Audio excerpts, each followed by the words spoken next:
আসসালামু আলাইকুম রহমতুল্লাহি বরকাতু। আজকে একটি গুরুত্বপূর্ণ আমল নিয়ে উপস্থিত হয়েছি। আশা করি এই আমলটি আপনাদের অনেক কাজে লাগবে। আশা করি কিছু আমলের রহস্য রয়েছে, আমি আপনাদেরকে বলার চেষ্টা করব। কমেন্ট করবেন যাহাতে আপনারা অনেক উপকারে আসে বা উপকারিতা লাভ করতে পারেন। কিছু আমল এমন আছে যেগুলো করতে খুব বেশি সময়ের প্রয়োজন হয় না, অনেক জ্ঞানের অধিকারীও হতে হয় না। কিছু এগুলোর ফজিলত অনেক বেশি, এগুলো বান্দার আমলনামাকে ভারী করে। যেমন রাসূল সাল্লাল্লাহু আলাইহি ওয়াসাল্লাম বলেছেন, যে লোক একবার আমলের আগে বলে সুবহানাল্লাহিল আজিম।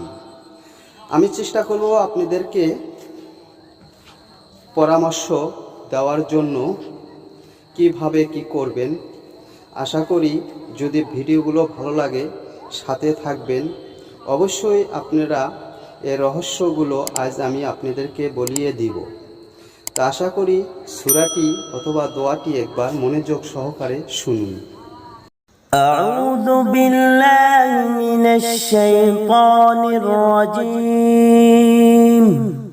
বিসমিল্লাহির রহমানির রহিম।